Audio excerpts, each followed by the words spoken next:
നമസ്കാരം. കേരളത്തിലെ ആചാരം സംബന്ധിച്ചിട്ട് രണ്ട് പ്രധാനപ്പെട്ട വീക്ഷണങ്ങളാണ്. ഒന്ന്, വെള്ളാപ്പള്ളി നടേശനും ജി സുകുമാരൻ നായരും ഒക്കെ പുലർത്തുന്ന വീക്ഷണം. മറ്റൊന്ന്, വേണമെങ്കിൽ ഒരു പ്രാതിനിധ്യ സ്വഭാവത്തോടെ പറയാവുന്നത്, CPM നേതാവ് എം സ്വരാജ് പുലർത്തുന്ന ഒരു സമീപനം.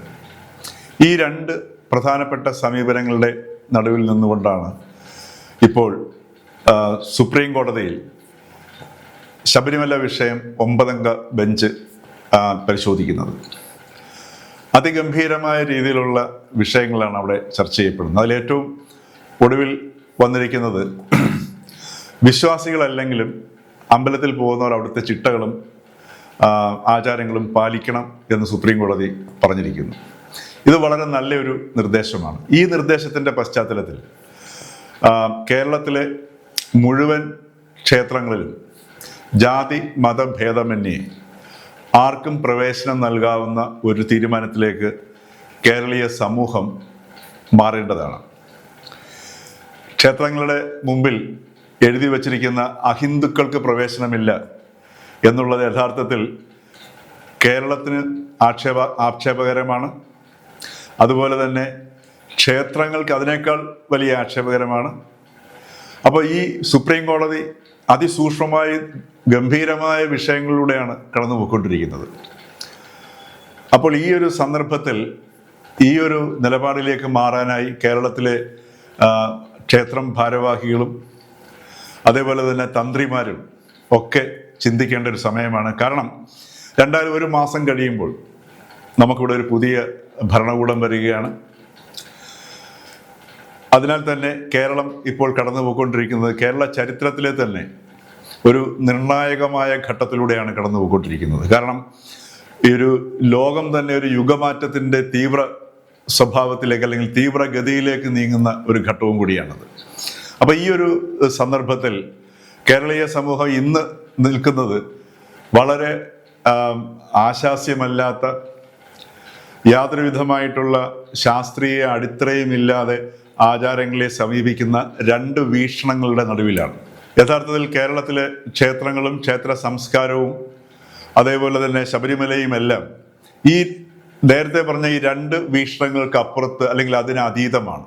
ആ അതീതമായ ഒരു സംഗതി എന്താണ്, ആ വശത്തേക്ക് നമ്മൾ നോക്കുമ്പോഴാണ് ഇത് നമ്മളുടെ ഒരു സംസ്കാരത്തിൻ്റെ ഭാഗമായി തിരിച്ചറിയാൻ കഴിയുകയും അതോടൊപ്പം തന്നെ എല്ലാ മനുഷ്യർക്കും ഒരേപോലെ ഇതിൻ്റെ സാധ്യതകളെ പ്രയോജനപ്പെടുത്താനും കഴിയുകയുള്ളൂ. യഥാർത്ഥത്തിൽ നേരത്തെ സൂചിപ്പിച്ച ഈ രണ്ട് വീക്ഷണങ്ങൾക്കും അപ്പുറമാണ് ഈ സാംസ്കാരികമായ ഒരു കാഴ്ചപ്പാടുകൾ നോക്കിക്കഴിഞ്ഞാൽ ക്ഷേത്രങ്ങളുടെയും ക്ഷേത്ര സംസ്കാരത്തിൻ്റെയും ഒക്കെ സ്ഥാനം.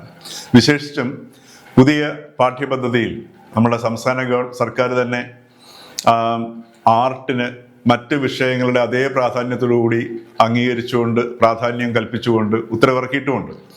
അത് നമ്മളുടെ ദേശീയ വിദ്യാഭ്യാസ നയത്തിലും ആ മാറ്റം വരുത്തിയിട്ടുണ്ട്.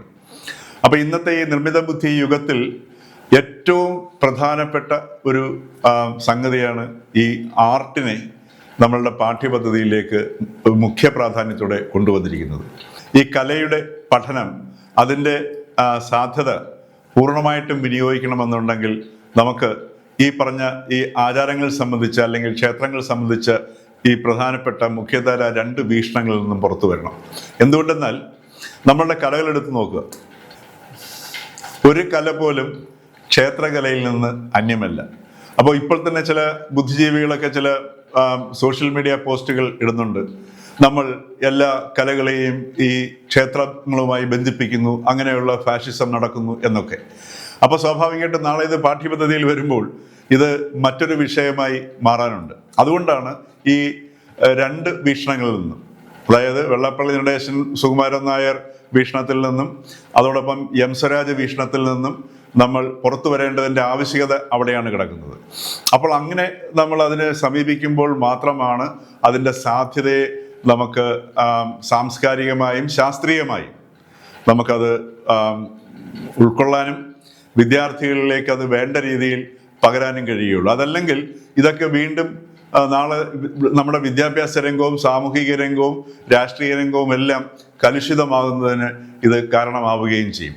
അപ്പോൾ ആ രീതിയിൽ യഥാർത്ഥത്തിൽ നമ്മളുടെ ഈ ഒരു മാറ്റത്തിൻ്റെ ഒരു ഘട്ടത്തിൽ ഈ സുപ്രീം കോടതി പരിശോധിക്കുന്ന വിഷയങ്ങൾ അതിഗംഭീരമായ രീതിയിലാണ് ഇപ്പോൾ അത് പുരോഗമിക്കുന്നത്. അത് ജസ്റ്റിസ് BV നാഗരത്നയുടെ പരാമർശങ്ങൾ, അതേപോലെ തന്നെ ഓരോരോ ചെറിയ ചെറിയ പരാമർശങ്ങൾ പോലും, അതായത് ഒരു വിശ്വാസിയല്ല എങ്കിൽ വിശ്വാസത്തെ സംബന്ധിച്ചിട്ട് എങ്ങനെയാണ് അതിനെ ചോദ്യം ചെയ്യുക, ചോദ്യം ചെയ്തുകൊണ്ട് ഒരു കോടതിയെ സമീപിക്കുക എന്നുള്ള വിഷയങ്ങൾ ഉൾപ്പെടെയുള്ള കാര്യങ്ങൾ. അപ്പോൾ ഇത് അതുപോലെ തന്നെ ശബരിമല വിഷയത്തെയും എങ്ങനെ സമീപിക്കണം, അത് വെറുമൊരു സ്ത്രീകളുടെ ആർത്തവ വിഷയത്തെ മുൻനിർത്തിക്കൊണ്ട് മാത്രമാണോ അതിനെ സമീപിക്കേണ്ടത്, അതോ ശബരിമല എന്ന ഒരു സങ്കേതത്തെ, ആ സങ്കേതത്തെ അറിഞ്ഞുകൊണ്ട് ഈ വിഷയത്തെ സമീപിക്കണോ? ഇങ്ങനെയുള്ള ഒട്ടേറെ വിഷയങ്ങൾ ഇതിനകത്ത് ഉൾക്കൊണ്ടിട്ടുണ്ട്. അപ്പോൾ ആ രീതിയിൽ ശരിക്കും പറഞ്ഞു കഴിഞ്ഞാൽ നമുക്ക് വളരെ വിശദമായിട്ട് ഈ സുപ്രീം കോടതിയുടെ ഈ 9 അംഗ ബെഞ്ച് ഈ വിഷയം വിശദമായി പരിഗണിക്കുന്ന ഈ വേളയിൽ ശരിക്കും കേരളം അതിവിശദമായിട്ട് അല്ലെങ്കിൽ അതിസൂക്ഷ്മമായിട്ട് ഒരു ചർച്ച ചെയ്യേണ്ട ഒരു വിഷയം തന്നെയാണിത്. ഏറ്റവും അടിയന്തര പ്രാധാന്യമുള്ള ഒരു വിഷയമാണ്.